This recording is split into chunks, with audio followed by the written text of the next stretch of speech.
जी।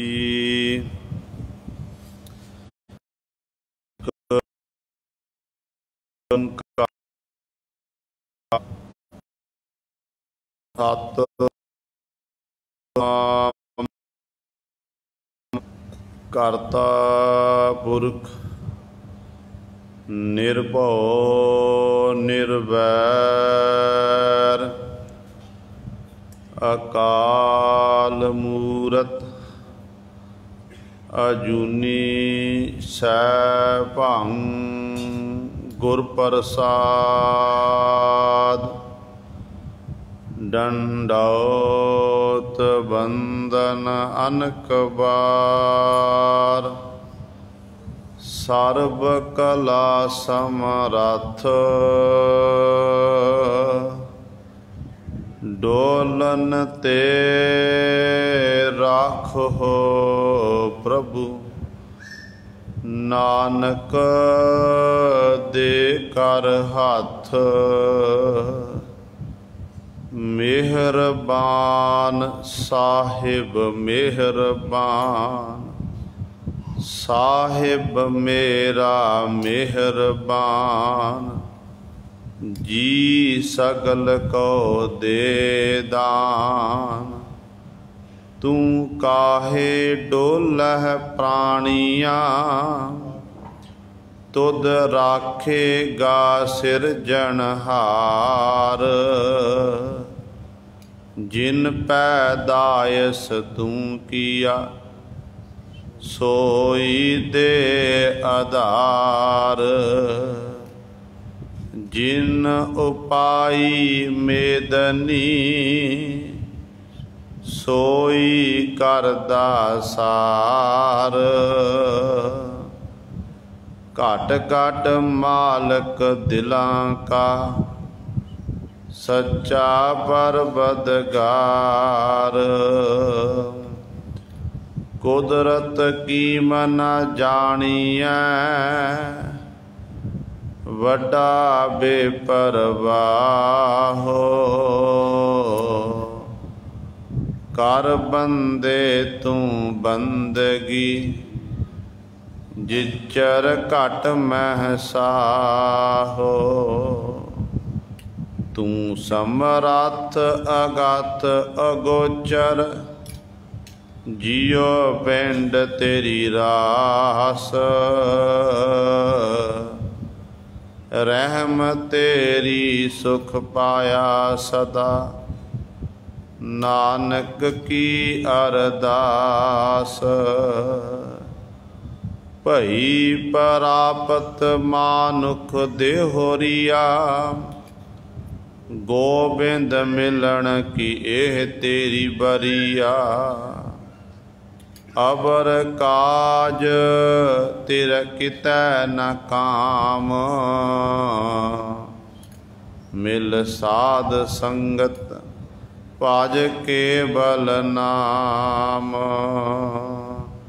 कबीर मानस जन्म दुलंभ है होए न बारै बार।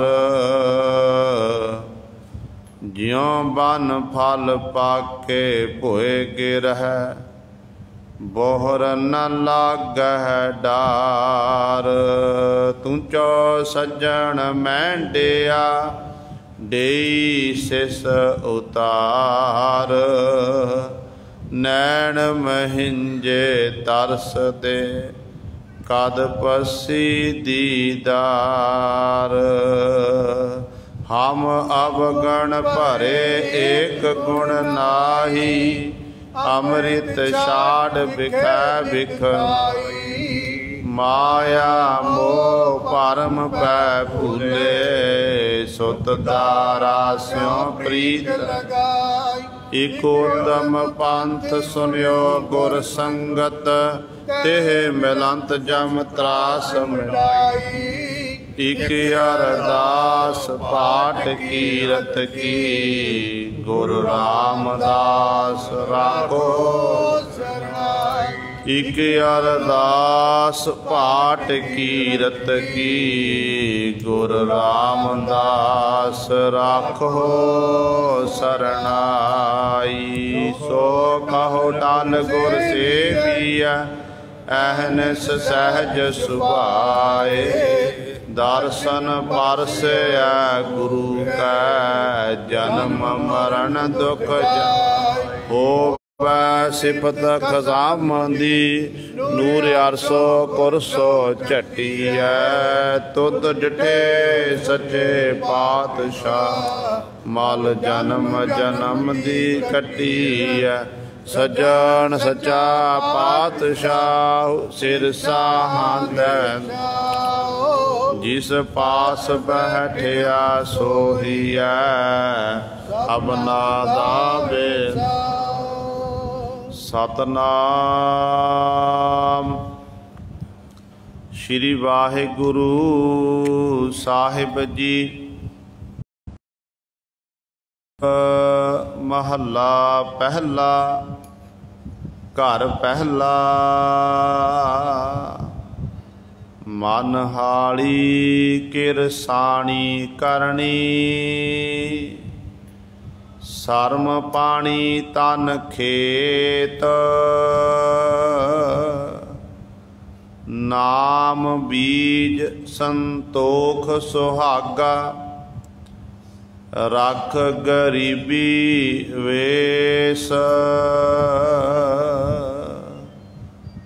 मन हाली किरसाणी करनी सरम पानी तन खेत नाम बीज संतोख सुहागा रख गरीबी वेश भाओ कर्म कर जमसी से घर भागठ देख बाबा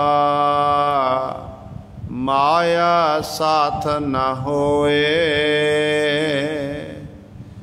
इन माया जग मोहिया विरला बूझै कोए रहाउ हाण हट कर आरजा सच नाम कर वथ सुरत सोच कर भांड साल तिस बिच तिसनो रख वण जारिया स्यों वणज कर लै लाहा मन हस सुन सासत सौदागरी सत घोड़े लै चल खर्च बन चंगियाइयां मत मत मन जान है कल निरंकार कै देश जाहे ता सुख लहे महल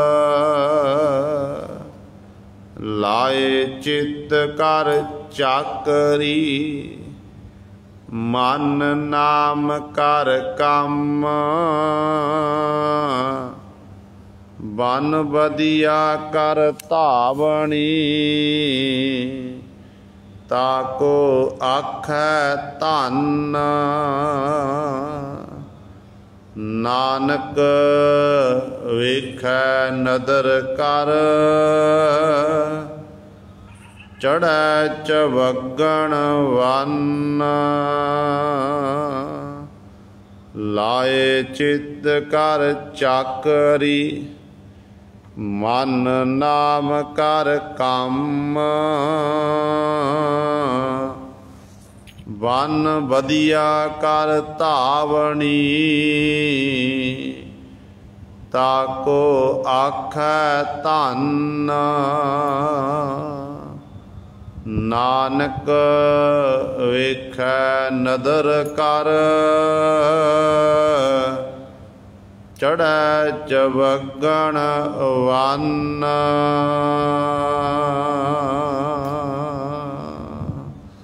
ਵਾਹਿਗੁਰੂ ਜੀ ਕਾ ਖਾਲਸਾ, ਵਾਹਿਗੁਰੂ ਜੀ ਕੀ ਫਤਿਹ।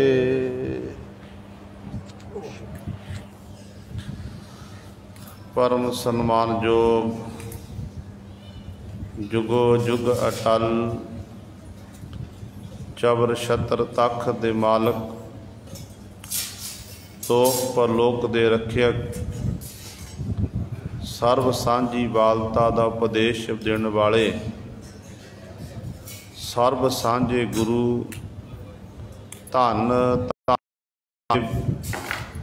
श्री गुरु ग्रंथ साहिब सच्चे सतगुरु जी की पावन पवित्र निघी गोद अंदर जुड़ बैठे गुरु रूप गुरु सबारे सतसंगी जनों,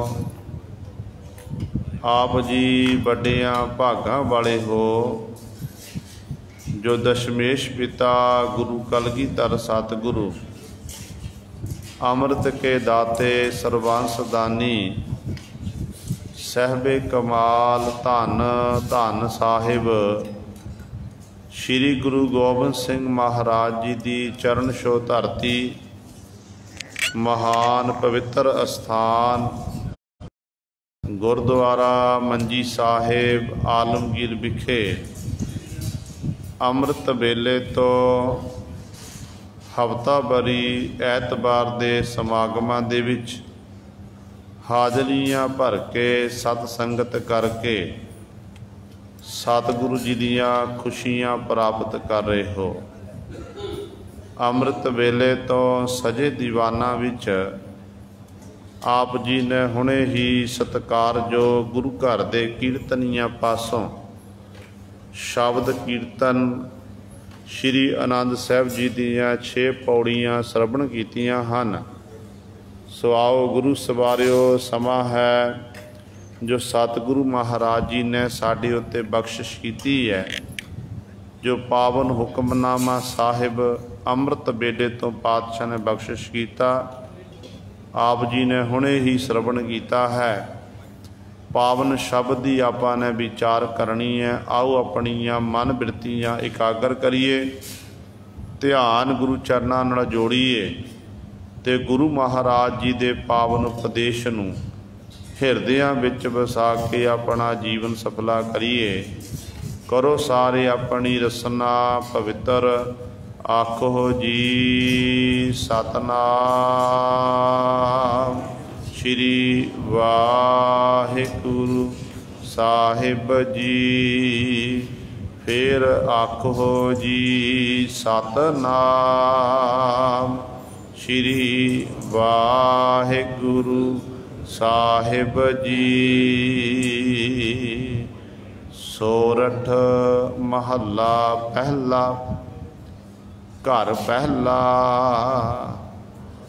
मन हाली किरसानी करनी, सरम पानी तन खेत, नाम बीज संतोख सुहागा, रख गरीबी वेस। सोरठ राग दे विच पहले पातशाह जिन्हां दे बाबत भट्ट साहबान जी ने बचन कीते ने कि आप नारायण कला धार, जग में परवरियो, निरंकार आकार, जोत जग मंडल करियो। किड़ा आकार तो रहत है, जिन्हों निरंकार आख्या जाता, भाव आकार तो रहत, उस निर्गुण स्वरूप परमात्मा ने सरगुण स्वरूप धारण किया गुरु नानक पातशाह के रूप दे विच। गुरु नानक साहब महाराज के रूप विच निरंकार वाहिगुरु संसार विच प्रगट होया, जिहदे बाबत कवि संतोख सिंह जी चूड़ामणी वो भी लिखते ने सतगुरु गुरु नानक पातशाह की सिफत सलाह दे विच आद निरंजन है गुरु नानक धार के मूरत है जग आयो। लोक सुनियो पर लोक सुनियो विद लोक सुनियो सब दर्शन पायो। संगत पार उतारन को गुरु नानक साहिब है जग आयो। वाहे गुरु गुरु नानक साहिब धार के मूरत है जग आयो। ये गुरु नानक पातशाह महाराज जो वाहिगुरु का स्वरूप हैं वो संसार दे विच प्रगट होए ने। वो सतगुरु गुरु नानक साहब महाराज निरंकार पातशाह जी सोठ राग दे विच साडे उत्ते बख्शिश कर रहे हैं। ये पावन शब्द सतगुरां दे पावन अंक 595 तो प्रारंभ हुंदा है ते 596 ते जाके इस पावन शब्द की समाप्ति है। सोठ राग विच गुरु नानक पातशाह का यह दूजा शब्द है। ते सतगुरु जी अज दे इस पावन शब्द द्वारा सानू पावन उपदेश बख्शिश करते हैं। संप्रदाइयां मुताबक जो संप्रदायी महापुरख ने उन्होंने इस शब्द की उथानका लिखना की है कि जिस वक्त धन धन साहब श्री गुरु नानक देव महाराज जीवां दा कल्याण करते हुए उदासी करके पातशाह वापस आए। चंद्रभान दे खूह उत्ते पातशाह आके बैठे। गुरु नानक साहब महाराज दे माता पिता नूं पता लग्या कि साडा सपुत्र आया है। ते माता तृप्ता जी आए, बाबा कल्याण दास जी आए ने। इन्हां ने फिर माता जी के चरणों च गुरु नानक पातशाह ने मत्था टेकिया, पिता जी का सत्कार किया, मत्था टेकिया। ते हुण पिता बाबा कल्याण दास जी अपने पुत्र गुरु नानक साहब महाराज नूं कह रहे ने कि हे पुत्र हुण बथेरियां यात्रावां कर लईआं, थावां थावां ते सारे संसार तुसीं विचर आए हो। हुण साडी गल मनना करो, तुसीं घर दे विच रहो, इत्थे रह के तुसीं कोई व्यापार करो। जे तुसीं आखो तुसीं मैं साडे कोल खेतीबाड़ी जमीन की कोई कमी नहीं है, तुसीं खेतीबाड़ी करना करो। तुसीं जे खेतीबाड़ी तुहाडा मन नहीं लगदा फिर तुसीं इंज करो, कोई हट्टी खोलना करो, दुकानदारी करना करो। तुहानूं मैं कोई हट्टी खोल के दे दिंदा हाँ, उस हट्टी विच सौदा रख के आप जी बेची चलो। जे तुसीं तुहाडा मन हट्टी दे विच नहीं लगदा है, तुहाडी ये सुरत है, तुहाडी मन की इच्छा कि तुसीं देशां दा रटन करदे हो, थावां थावां ते विचरदे हो, फिर पुत्र मैं तुहानूं घोड़ियां दा सुदागर बना देंगा।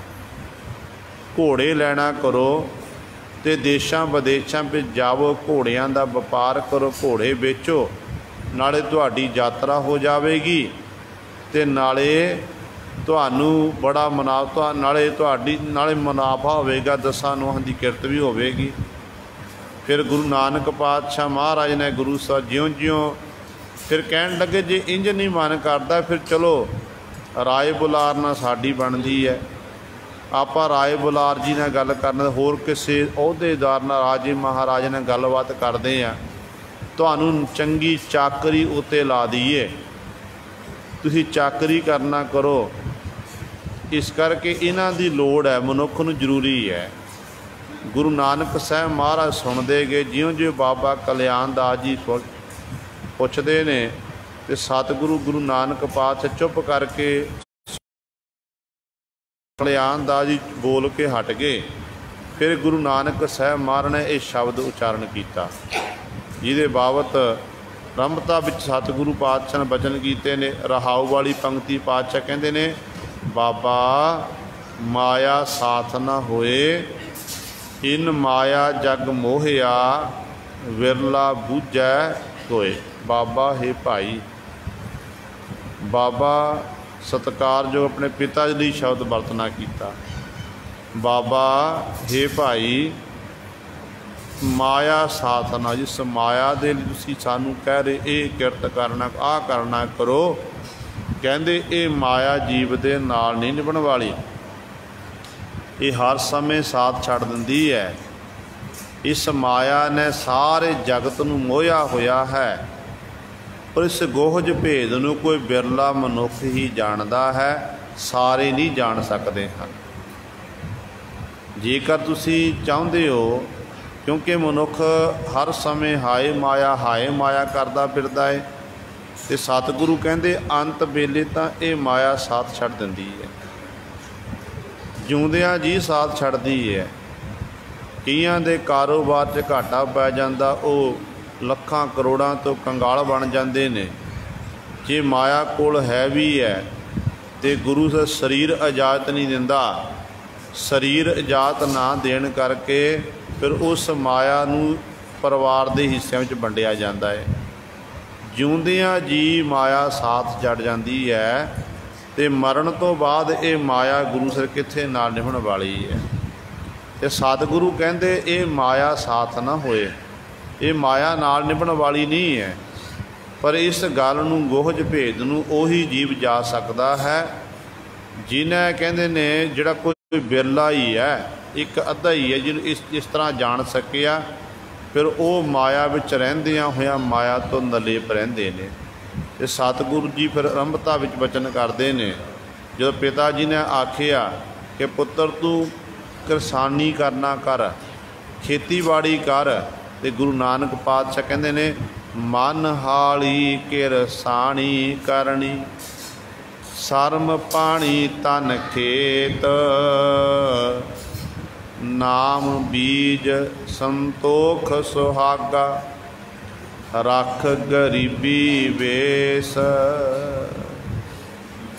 ਜਿਹੜਾ ਮਨ ਨੂੰ ਉਦਮੀ ਬਣਾਉਣਾ, ਉਦਮ ਕਰਨਾ ਮਨ ਦੇ ਰਾਹੀਂ, ਉਸ ਮਨ ਨੂੰ ਉਦਮੀ ਬਣਾ ਕੇ ਉਸ ਵਾਹਿਗੁਰੂ ਦੇ ਗੁਣਾਂ ਦਾ ਗਾਇਨ ਕਰਨਾ, ਵਾਹਿਗੁਰੂ ਦੇ ਵਿੱਚ ਆਪਣੇ ਮਨ ਨੂੰ ਜੋੜ ਕੇ ਰੱਖਣਾ। ਅਤੇ ਪਾਤਸ਼ਾਹ ਕਹਿੰਦੇ ਇਹ ਤੂੰ ਕਿਰਸਾਨੀ ਕਰਨਾ ਕਰ। ਜਦੋਂ ਹੁਣ ਜ਼ਿਮੀਦਾਰ ਫਸਲ ਬੀਜਦਾ, ਫਸਲ ਬੀਜਣ ਉਪਰੰਤ ਫਿਰ ਗੁਰੂ ਸਵਾਰੇ ਜੀਵ ਉਹਨੂੰ ਪਾਣੀ ਤੋਂ ਬਿਨਾਂ ਫਿਰ ਫਸਲ ਨਹੀਂ ਹੋ ਸਕਦੀ ਹੈ। ਅਤੇ ਗੁਰੂ ਪਾਤਸ਼ਾਹ ਕਹਿੰਦੇ ਸਰਮ ਪਾਣੀ ਤਨ ਖੇਤ, ਜਿਹੜਾ ਆਪਣਾ ਉੱਚਾ ਆਚਰਣ ਰੱਖਣਾ, ਆਪਣੇ ਮਨ ਨੂੰ ਵਿਕਾਰਾਂ ਵਿੱਚ ਨਹੀਂ ਡਿੱਗਣ ਦੇਣਾ, ਵਿਸ਼ੇ ਵਿਕਾਰਾਂ ਤੋਂ ਰਹਿਤ ਹੋਇਆ ਉੱਚੇ ਆਚਰਣ ਵਾਲਾ ਉੱਚਾ ਸੁੱਚਾ ਜੀਵਨ ਬਣਾ ਲੈਣਾ। ਅਤੇ ਸਤਿਗੁਰੂ ਕਹਿੰਦੇ ਇਹ ਤੂੰ ਆਪਣੇ ਖੇਤ ਨੂੰ, ਮੈਂ ਆਪਣੇ ਖੇਤ ਨੂੰ ਪਾਣੀ ਲਾ ਰਿਹਾ ਭਾਈ। ਅਤੇ ਇਸ ਤਰ੍ਹਾਂ ਮੈਂ ਆਪਣੇ ਸਰੀਰ ਇੱਕ ਭੂਮੀ ਹੈ, ਮਿੱਟੀ ਹੈ, ਜਿਵੇਂ ਧਰਤੀ ਦੇ ਉੱਤੇ ਬਹੁਤ ਸਾਰੀ ਫਸਲ ਪੈਦਾ ਹੁੰਦੀ ਹੈ, ਸਮੇਂ ਸਮੇਂ ਅਨੁਸਾਰ ਫਸਲ ਬੀਜੀ ਜਾਂਦੀ ਹੈ, ਇਸੇ ਤਰ੍ਹਾਂ ਹੀ ਇਹ ਸਰੀਰ ਧਰਤੀ ਉੱਤੇ ਵੀ ਗੁਰੂ ਸਵਾਰੇ ਸਮੇਂ ਸਮੇਂ ਅਨੁਸਾਰ ਫਸਲ ਬੀਜੀ ਜਾਂਦੀ ਹੈ। ਸ਼ੁਭ ਕਰਮਾਂ ਰੂਪੀ ਉਹ ਸਾਡੇ ਵੱਸ ਹੈ। ਹੁਣ ਆਪਾਂ ਫਸਲ ਕਿਹੜੀ ਬੀਜਣੀ ਹੈ? ਜੇ ਮਾੜੇ ਕਰਮ ਕਰਾਂਗੇ ਤਾਂ ਮਾੜੀ ਫਸਲ ਪੈਦਾ ਹੋਵੇਗੀ, ਜੇ ਚੰਗੇ ਕਰਮ ਕਰਾਂਗੇ ਤਾਂ ਚੰਗੀ ਫਸਲ ਪੈਦਾ ਹੋਵੇਗੀ। ਜਿਹੋ ਜਿਹੇ ਆਪਾਂ ਕਰਮ ਕਰਾਂਗੇ ਉਹਦੇ ਮੁਤਾਬਕ ਸਾਨੂੰ ਅੱਗੋਂ ਫਲ ਮਿਲੇਗਾ। ਇਸ ਕਰਕੇ ਪਾਤਸ਼ਾਹ ਕਹਿੰਦੇ ਨੇ ਇਸ ਤਰ੍ਹਾਂ ਆਪਣੇ ਸਰੀਰ ਰੂਪੀ ਭੂਮੀ ਨੂੰ, ਅੰਤःਕਰਨ ਭੂਮੀ ਨੂੰ ਤਿਆਰ ਕਰ। ਫਿਰ ਕੀ ਕਰਨਾ ਹੈ? ਕਹਿੰਦੇ ਨਾਮ ਬੀਜ ਸੰਤੋਖ ਸੁਹਾਗਾ। ਅਤੇ ਜਿਵੇਂ ਧਰਤੀ ਦੇ ਵਿੱਚ ਬੀਜ ਬੀਜਿਆ ਜਾਂਦਾ, ਫਸਲ ਹੁੰਦੀ ਹੈ, ਕਹਿੰਦੇ ਇਸੇ ਤਰ੍ਹਾਂ ਤੂੰ ਨਾਮ ਦਾ ਬੀਜ ਬੀਜਣਾ ਕਰ ਭਾਈ, ਸੰਤੋਖ ਰੂਪੀ ਸੁਹਾਗਾ ਫੇਰਨਾ ਕਰ। ਅਤੇ ਤੀਜਾ ਕਰਮ ਕਰਨਾ ਰੱਖ ਗਰੀਬੀ ਵੇਸ, ਆਪਣੇ ਅੰਦਰ ਨਿਮਰਤਾ ਧਾਰਨ ਕਰਕੇ ਰੱਖਣੀ ਹੈ। ਪਹਿਲਾ ਨਾਮ ਬੀਜਣਾ, ਨਾਮ ਜਪਣਾ, दूजा संतोखी बनना, ते तीजा गुरु सर गरीबी गदा हमारी, खन्ना रेण सगल शारी। ये तीन कर्म पातशाह कहते अपने जीवन च तू कमाना कर। जो ये तीन कर्म कमान लग पिया तैनूं फिर मालक दे प्रभु दे दर तो खुशियां मिल जानियां ने।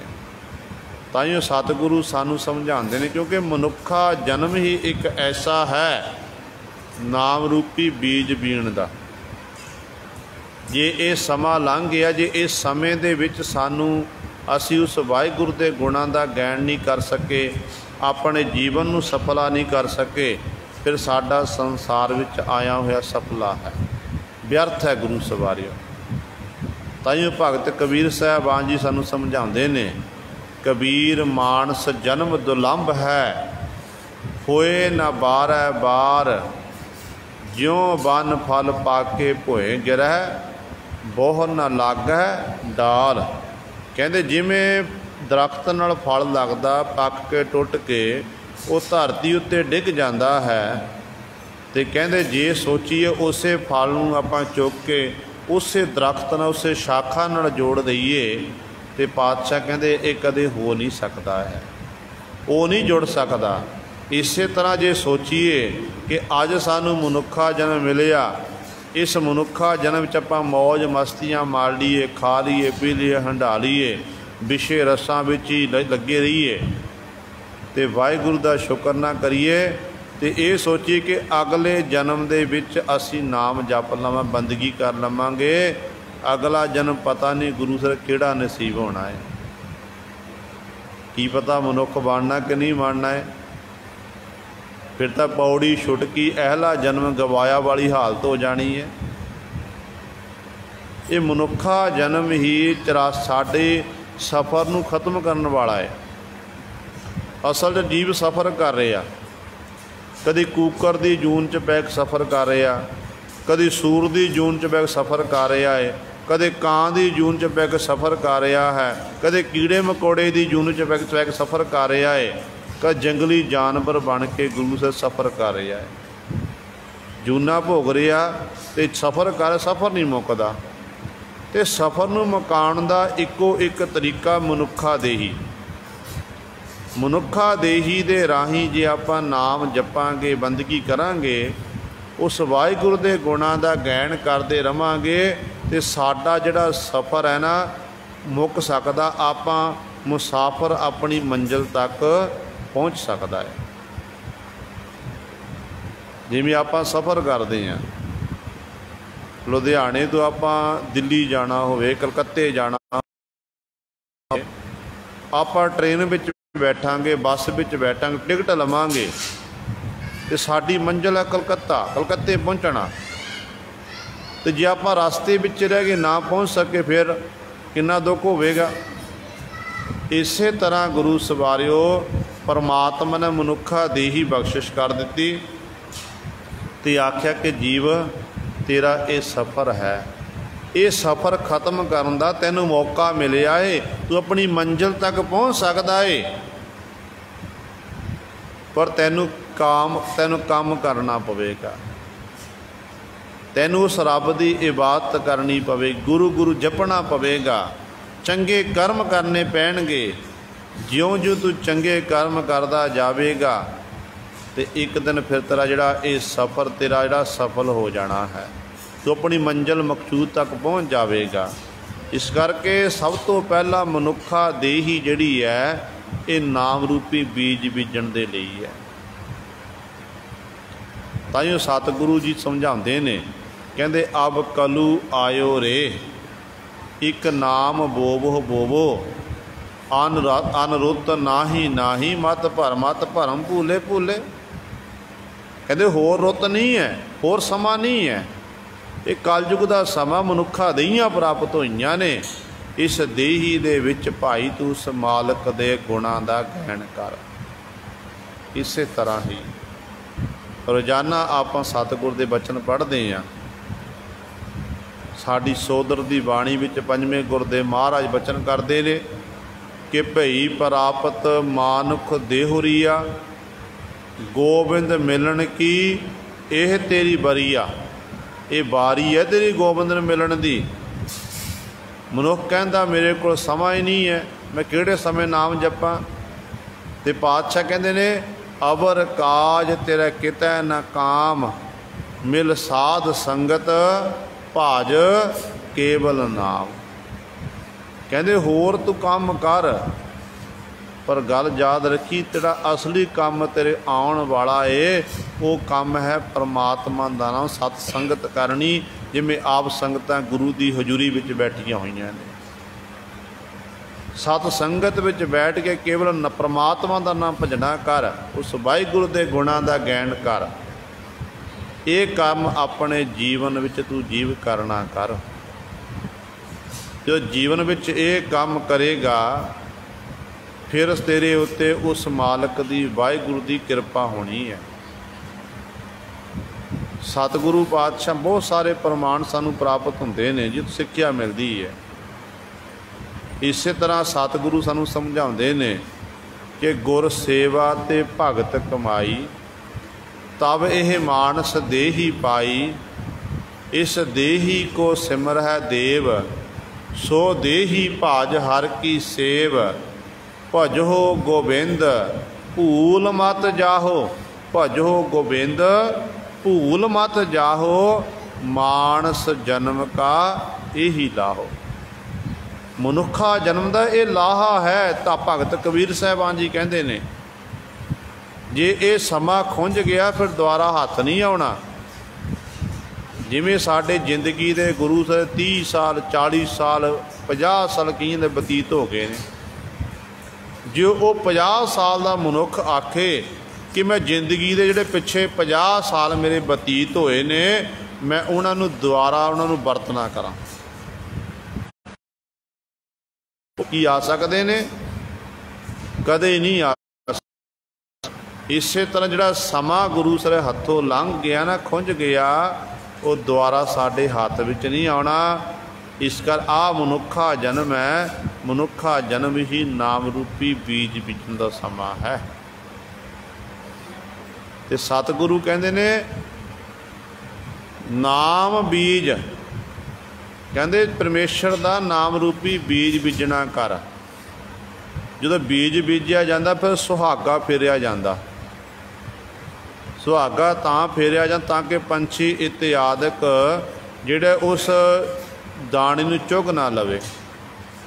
ते सतगुरु कहते ते इत्थे सुहागा किहड़ा फेरना है? संतोख सुहागा, संतोख रूपी सुहागा। जिहड़ा मन संतोख आ जाना, देह नाम संतोखिया उत्तरै मन की भुख। ये सुहागा फेरना कर। कहते फिर इस तरह तीजा वचन पातशाह ने गरीबी बेस, गरीबी चाहिए है। क्योंकि बहुत सारे इहो जे गुरु के प्यारे सिख होए ने जिन्हां ने गुरु के नाम रूपी बीज हिरदे रूपी धरती उत्ते बीजना कीता, जिन्हां दे अंदर गरीबी भी सी, जिन्हां दे अंदर संतोख भी सी। ते इस तरह संतोखी बन के अपने जीवन नूं बतीत करते सन। कलगीधर पातशाह धन गुरु गोबिंद सिंह महाराज विचरते हुए मालवे के इलाके में पहुँचे ने। एक नगर में सतगुरु पातशाह जी ने अपने मुबारक चरण पाए। तो उस नगर में जो सतगुरु पहुँचे, लोगों ने बड़ी आओ भगत की, संगतां इकट्ठा होईयां, पर नगर की हालत बड़ी तरसयोग सी। नगर दे विच ते गुरु सवारिओ सोका पिया होया सी, काफ़ी समय होई, बरखा ना होने करके फसल नहीं हो सकी। इस करके लोग तराहे तराहे करते सी। इन्हां लोगों ने इकट्ठे होके गुरु कलगीधर पातशाह के चरणों च बेनती की कि पातशाह आप जी ने साडे नगर च मुबारक चरण पाए, जी आया नूं तुहाडा धन्नवाद है, भाग लगे साडे नगर नूं। पर सतगुरु साडी समर्था ये इन्नी नहीं है कि असीं इकट्ठे एक थां ते लंगर ला सकीए। आप जी ने संगतां बड़ियां, आप जी ने सूरमे सिख बड़े ने, ਤੇ ਸਾਡੇ ਕੋਲ ਆਮਦਨ ਬੜੀ ਘੱਟ ਹੈ। ਤੇ ਪਾਤਸ਼ਾਹ ਜੀ ਅਸੀਂ ਆਪ ਜੀ ਦੇ ਚਰਨਾਂ 'ਚ ਬੇਨਤੀ ਕਰਦੇ ਹਾਂ ਕਿ ਇੱਕ ਇੱਕ ਦੋ ਦੋ ਸਿੰਘ ਆਪ ਜੀ ਇੱਕ ਇੱਕ ਘਰ ਭੇਜਣਾ ਕਰੋ। ਘਰ ਦੇ ਵਿੱਚ ਹੋਵੇਗਾ ਉਹ ਪ੍ਰਸ਼ਾਦਾ ਪਾਣੀ ਲੰਗਰ ਪਾਣੀ ਸੰਗਤਾਂ ਨੂੰ ਛਕਾਇਆ ਜਾਵੇਗਾ। ਕੱਲ ਕਹਿਣ ਲੱਗੇ ਠੀਕ ਹੈ ਭਾਈ। ਹੁਣ ਸਿੱਖਾਂ ਸਿੰਘਾਂ ਦੀ ਵੰਡ ਪਈ, ਕੋਈ 2 ਸਿੰਘ ਲੈ ਗਿਆ, ਕੋਈ 3 ਲੈ ਗਿਆ, ਕੋਈ 1 ਲੈ ਗਿਆ, ਆਪਣੇ ਆਪਣੇ ਘਰ ਲੈ ਕੇ ਚਲੇ ਗਏ। ਇੱਕ ਗਰੀਬ ਗੁਰੂ ਕਾ ਸਿੱਖ ਜਿਹਦੇ ਘਰ ਵਿੱਚ ਖਾਣ ਲਈ ਕੁਝ ਨਹੀਂ ਸੀ, ਉਹ ਵੀ ਗੁਰੂ ਸਵਾਰਿਓ ਇੱਕ ਸਿੱਖ ਨੂੰ ਨਾਲ ਲੈ ਕੇ ਗਿਆ।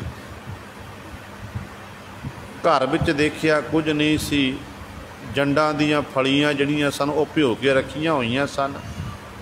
ਨਾ ਆਟਾ ਸੀ, ਨਾ ਦਾਲ ਸੀ, ਨਾ ਹੋਰ ਸਾਜੋ ਸਮਾਨ ਸੀ।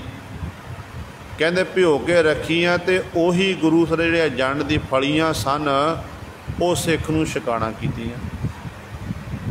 ਸਿੱਖ ਨੇ ਗੁਰੂ ਦਾ ਨਾਮ ਲੈ ਕੇ ਗੁਰੂ ਗੁਰੂ ਜਪ ਕੇ ਉਹ ਫਲੀਆਂ ਛਕੀਆਂ ਤੇ ਅਰਦਾਸਾ ਸੋਧਿਆ। ਰਾਤ ਆਈ, ਰਾਤ ਲੰਘੀ, ਅੰਮ੍ਰਿਤ ਵੇਲੇ ਦਾ ਸਮਾਂ ਹੋਇਆ। ਸਾਰੇ ਸਿੱਖ ਉੱਠੇ, ਇਸ਼ਨਾਨ ਇਤਿਆਦ ਕੀਤਾ, ਭਜਨ ਬੰਦਗੀ 'ਚ ਲੀਨ ਹੋਏ ਤੇ ਦੀਵਾਨ ਸਜ ਗਏ। ਜੋ ਦੀਵਾਨ ਸਜੇ ਨਾ, ਸਾਰੇ ਸਿੰਘ ਸਤਿਗੁਰਾਂ ਦੀ ਹਜ਼ੂਰੀ ਵਿੱਚ ਆ ਕੇ ਪਹੁੰਚ ਗਏ। ਪਾਤਸ਼ਾਹ ਪ੍ਰਵਚਨ ਦੇ ਸੰਗਤਾਂ ਸੁਣ ਰਹੀਆਂ ਤੇ ਕਲਗੀਧਰ ਪਾਤਸ਼ਾਹ ਅੰਤਰਜਾਮੀ ਪਾਤਸ਼ਾਹ ਮਹਾਰਾਜ ਜੀ ਹਨ। ਸਤਿਗੁਰੂ ਕਹਿਣ ਲੱਗੇ ਭਾਈ ਦੱਸੋ। ਕੱਲੇ ਕੱਲੇ ਸਿੰਘ ਨੂੰ ਪੁੱਛਦੇ ਭਾਈ ਅੱਜ ਤੂੰ ਕੀ ਛਕਣਾ ਕੀਤਾ ਰਾਤ ਵੇਲੇ। ਕੋਈ ਕਹਿਣ ਲੱਗਿਆ ਪਾਤਸ਼ਾਹ ਫਲਾਣੇ ਨੇ ਖੀਰ ਬਣਾਈ ਸੀ, ਫਲਾਣੇ ਸਿੰਘ ਦੇ ਘਰ ਪੁੜੇ ਬਣੇ ਸੇ, ਫਲਾਣੇ ਸਿੰਘ ਦੇ ਘਰ ਆਹ ਬਣਿਆ ਸੀ, ਮੈਂ ਆਹ ਸਬਜ਼ੀ ਨਾਲ ਭਾਜੇ ਨਾਲ ਸਭ ਪ੍ਰਸ਼ਾਦਾ ਛਕਿਆ ਏ। ਸਤਿਗੁਰੂ ਮੈਂ ਇਸ ਤਰ੍ਹਾਂ ਛਕਣਾ ਕੀਤਾ। ਕੋਈ ਕਹਿੰਦਾ ਮੈਂ ਫਲ ਛਕਣਾ ਆਹ ਛਕਿਆ ਏ। ਤੇ ਸਿੱਖ ਦੀ ਵਾਰੀ ਆ ਗਈ ਗੁਰੂ ਸਵਾਰੇ, ਜਿਹੜਾ ਬਿਲਕੁਲ ਸੰਤੋਖੀ ਸੀ। ਜਿੰਨਾ ਸਤਿਗੁਰੂ ਬੁਲਾਉਂਦੇ ਸਨ ਉਨਾ ਹੀ ਉੱਤਰ ਦਿੰਦੇ ਸਨ ਤੇ ਵੱਧ ਤੋਂ ਵੱਧ ਆਪਣਾ ਸਮਾਂ ਨਾਮ ਬਾਣੀ ਵਿੱਚ ਹੀ ਗੁਜ਼ਾਰਨ ਕਰਦੇ ਸਨ। ਬਾਣੀ ਬੜੀ ਜਣੀ ਸਿਮਰਨ ਕਰੀ ਜਾਣਾ। ਛਕ ਕੇ ਆਇਆ ਤੇ ਸਿੱਖ ਕਿਹਾ ਪਾਤਸ਼ਾਹ ਜੋ ਮੈਂ ਅੱਜ ਛਕਿਆ ਨਾ ਪਹਿਲਾਂ ਕਦੇ ਨਹੀਂ ਛਕਣਾ ਕੀਤਾ। ਅੱਜ ਛਕ ਕੇ ਮੈਨੂੰ ਬੜਾ ਆਨੰਦ ਪ੍ਰਾਪਤ ਹੋਇਆ। ਤੇ ਕਲਗੀਧਰ ਪਾਤਸ਼ਾਹ ਮਹਾਰਾਜ ਪੁੱਛਦੇ ਨੇ, ਕਹਿੰਦੇ ਭਾਈ ਛਕਿਆ ਕੀ ਹੈ। ਸਤਿਗੁਰੂ ਬਸ ਬੜਾ ਸੰਤੋਖ ਆਇਆ। ਜਿਹੜੇ ਨਾਲ ਦੇ ਸਿੰਘ ਸਨ ਉਹ ਸੋਚਦੇ ਨੇ ਕਿ ਗੁਰੂ ਕਲਗੀਧਰ ਪਾਤਸ਼ਾਹ ਮਹਾਰਾਜ ਨਿਕਟ ਵਰਤੀ ਹੈ। ਸਤਿਗੁਰੂ ਜੀ ਨੇ ਚੰਗੇ ਘਰ ਵਿੱਚ ਨੂੰ ਭੇਜਣਾ ਕੀਤਾ ਹੋਵੇ ਜਿੱਥੇ 36 ਪ੍ਰਕਾਰ ਦੇ ਪਕਵਾਨ ਹੋਣਗੇ। ਤਾਈਓ ਇਹ ਸਿੱਖ ਕਹਿ ਰਿਹਾ ਏ ਕਿ ਜੋ ਅੱਜ ਮੈਂ ਛਕਿਆ ਤੇ ਪਾਤਸ਼ਾਹ ਉਹਦੇ ਉਹੋ ਜਿਹਾ ਪਹਿਲਾਂ ਕਦੇ ਨਹੀਂ ਛਕਣਾ ਕੀਤਾ। ਤੇ ਸਿੱਖ ਨੂੰ ਪਾਤਸ਼ਾਹ ਵਾਰ-ਵਾਰ ਪੁੱਛਦੇ ਨੇ ਤੇ ਸਿੱਖ ਗੁਰੂ ਸਰ ਅੱਗੋਂ ਕਹਿੰਦਾ ਪਾਤਸ਼ਾਹ ਬੜੀ ਕਿਰਪਾ, ਬੜਾ ਆਨੰਦ ਹੈ, ਬੜਾ ਸਵਾਦ ਸੀ ਪ੍ਰਸ਼ਾਦਾ। ਤੇ ਜੋ 3 ਵਾਰੀ ਪਾਤਸ਼ਾਹ ਨੇ ਪੁੱਛਿਆ, ਤੀਜੀ ਵਾਰ ਜਿਹੜਾ ਉਹ ਸਿੰਘ ਜਿਹੜਾ ਆਪਣੇ ਘਰ ਲੈ ਕੇ ਗਿਆ ਸੀ ਨਾ, ਉਹਨੇ ਹੱਥ ਜੋੜ ਕੇ ਸਤਿਗੁਰੂ ਕਲਗੀਆਂ ਵਾਲੇ ਪਾਤਸ਼ਾਹ ਚਰਨਾਂ 'ਚ ਬੇਨਤੀ ਕੀਤੀ। ਕਹਿਣ ਲੱਗਾ ਸੱਚੇ ਪਾਤਸ਼ਾਹ ਮੈਂ ਦੱਸਦਾ ਕੀ ਛਕਣਾ ਕੀਤਾ ਹੈ। ਸਤਿਗੁਰੂ ਮੈਂ ਆਪਣੇ ਘਰ ਹੀ ਨੂੰ ਲੈ ਕੇ ਗਿਆ, ਸਿੱਖ ਨੂੰ ਚਾਅ ਚੜ੍ਹ ਗਿਆ ਕਿ ਸਿੱਖ ਦੀ ਟਹਿਲ ਸੇਵਾ ਕਰਨੀ ਹੈ। ਪਰ ਜਦੋਂ ਘਰ ਵਿੱਚ ਜਾ ਕੇ ਦੇਖਣਾ ਕੀਤਾ, ਨਾ ਤਾਂ ਆਟਾ ਸੀ, ਨਾ ਦਾਲ ਸੀ, ਨਾ ਕੋਈ ਹੋਰ ਪਦਾਰਥ, ਸਾਰੀ ਰਸੋਈ ਖਾਲੀ ਸੀ ਤੇ ਜੇਬ 'ਚ ਕੋਈ ਪੈਸਾ ਨਹੀਂ ਸੀ। ਤੇ ਸੋਚਿਆ ਮੈਂ ਹੁਣ ਸਿੱਖ ਨੂੰ ਖਿਲਾਣਾ ਕੀ ਕਰਾਂ, ਕੀ ਛਕਾਵਾਂ। ਸਤਿਗੁਰੂ ਰਾਤ ਵੇਲੇ ਜੰਮਣੀ ਫਲੀਆਂ ਭਿਓ ਕੇ ਰੱਖੀਆਂ ਸਨ, ਉਹ ਜੰਡ ਦੀਆਂ ਫਲੀਆਂ ਮੈਂ ਪੇਸ਼ ਕੀਤੀਆਂ ਤੇ ਸਿੱਖ ਆਪ ਜੀ ਦਾ ਨਾਮ ਲੈ ਕੇ ਉਹ ਫਲੀਆਂ ਛਕ ਗਏ। ਤੇ ਕਲਗੀਧਰ ਪਾਤਸ਼ਾਹ ਮਹਾਰਾਜ ਬੜੇ ਪ੍ਰਸੰਨ ਹੋਏ। ਸਤਿਗੁਰੂ ਕਹਿਣ ਲੱਗੇ ਇਹ ਹੈ ਸਾਡਾ ਸੰਤੋਖੀ ਸਿੱਖ, ਜਿੱਥੇ ਨਾਮ ਦਾ ਬੀਜ ਵੀ ਇਹ ਬੀਜ ਰਿਹਾ, ਨਾਮ ਜਪਦਾ ਏ ਤੇ ਜੋ ਮਿਲ ਗਿਆ ਉਹਨੂੰ ਪ੍ਰਾਪਤ ਕਰਕੇ ਸਬਰ ਸੰਤੋਖੀ ਰਹਿਣਾ। ਕਹਿੰਦੇ ਸਿੱਖ ਦੇ ਵਿੱਚ ਗੁਣ ਨੇ। ਤੇ ਇਹੋ ਜਿਹੇ ਸਿੱਖ ਪਤਾ ਨਹੀਂ ਕਿ ਪਾਤਸ਼ਾਹ ਦੇ ਸਮੇਂ कई दिन भुखे रहना, फिर भी भाने विच रह के अपने जीवन नूं बतीत करना। कदे गुरु ते रोस नहीं करना, गिला नहीं करना कि सानू सतगुरु भुखे रखते हैं। तो हर समय सतगुरु की रजा विच रह के ये आखना कि मालक तू जो करदा, तेरी जो कुछ हो रहा तेरी रजा दे विच है, तेरे भाने दे विच है, डोलदे नहीं सन। वो वचन पातशाह जी कर रहे हैं, कहते देह नाम संतोखी आ, उतरै मन की भुख। कहते नाम बीज, नाम रूपी बीज बीजना कर, संतोख रूपी सुहागा, ते रख गरीबी वेश, जिहड़ी अंदर गरीबी धारण, निमरता धारण करनी। कहते ये भाई साडा लिबास है। भाओ कर्म कर जम सी, से कर भागड़ दे। इहो जी शुभ कर्मां रूपी फसल कित्थे जमदी है? ते पातशाह कहते जदों आपां भाव प्रेम दे सहित धर्म दे निमित्त कर्म करांगे, हिरदे अंदर साडे प्रेम होवेगा। क्योंकि बहुत तादाद दे विच आपां प्रेम तो हीणे होण करके लोक दिखावे बाबत ही धर्म दे निमित्त कर्म करते हैं। जिहड़े प्रेम दे सहित करते मुबारक उन्हां उत्ते गुरु की बड़ी बख्शिश है, रहमत है। पर सतगुरु कहते ने इस तरह कि जो भाव हिरदे अंदर प्रेम पैदा करके ये कर्म करना, नाम जपना, टहर सेवा करनी, सिमरन करना, कहते फिर भाई शुभ कर्मा रूपी फसल अंदर जम सी, हिरदे रूपी धरती दी है। कहते फिर से कर भागट दे, कहते उस घर नूं भाग लग जाते हैं। कहते भाई देखना कर, वो जिहड़ा घर है हिरदे रूपी घर, वो भागां वाला हुंदा है। रहाओ हाण हट कर आरजा, सच नाम कर वथ, सुरत सोच कर भांड सार, तिस विच तिसनो। दूसरे पदे दे विच गुरु नानक साहब महाराज कृपा करते ने। जो पिता जी ने आख्या पुत्र कोई हट्टी खोलना कर, तैनू मैं एक चंगी दुकान बना दिंदा हाँ, चंगा सौदा पा दिंदा, तू सौदे उस दुकान विच बैठ के तू कहते इस तरह सौदा बेचना कर। ते सतगुरु गुरु नानक पातशाह कहते ने हाण हट कर आरचा। जिहड़े सवास ने हरेक साह दे राही उस वाहिगुरू का नाम जपना, कहते ये मानो कहते मेरी हट्टी बनी हुई है। ते उस हट्टी दे विच सच नाम कर वथ, जिहड़ा परमेश्वर का सच्चा नाम है, नाम रूपी वस्तुआं रखियां हुईयां ने। जिहड़ा बार बार वाहिगुरू जी का नाम जपना, जिहदे बाबत सतगुरु जी कहते ने, जिवें आपां सतगुर दे बचन कई बारी श्रवण कीते ने। पातशाह कहते ने बनज करो बनजारियो, बखर लेहो संभाल, तैसी बस्त विसाही है, जैसी निभ है ना। वो जिहड़ा कहते नाम जपना, कहते मानो ये नाम रूपी बत अंदर रखी हुई है।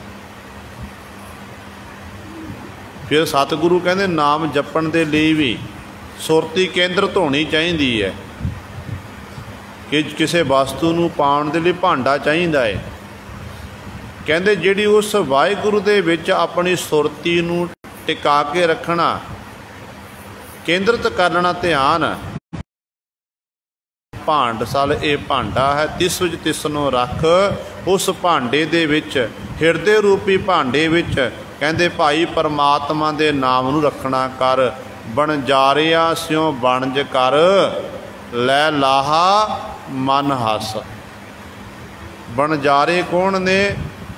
जिहड़े नाम का वपार करते ने, सतसंगी पुरुष, रब दे प्यारे गुरमुख जन, जिहड़े सास गरास द्वारा जपते ने, उन्हां दे नाल कहंदे बैठ के भाई तू भी जपना कर, ये बनज वपार करना कर। कहंदे लै लाहा मन हस। फिर इस तरह तू ये नाम का लाहा लेना कर, इंज तेरे अंदर कहंदे खुशी प्राप्त होवेगी। जे गुरमुखां दी तू संगत करके, सत संगत विच बैठ के, साध संगत विच बैठ के वाहिगुरू का नाम जपेगा।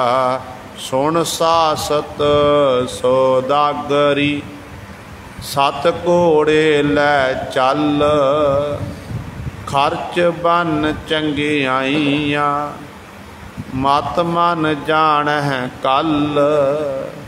फिर पिता जी कहन लगे कि पुत्र चल, तू तेरा मन करदा कि देशां दा रड़न करना, देशां प्रदेशां दी तू यात्रा करदा है। चल पुत्र इंज कर, तैनू मैं घोड़े लै दिंदा, तू घोड़ियां दा व्यापारी बन, एक देश तो दूजे देश जाना कर, नाले तेरी यात्रा हो जाएगी, नाले तू घोड़े बेचना करी।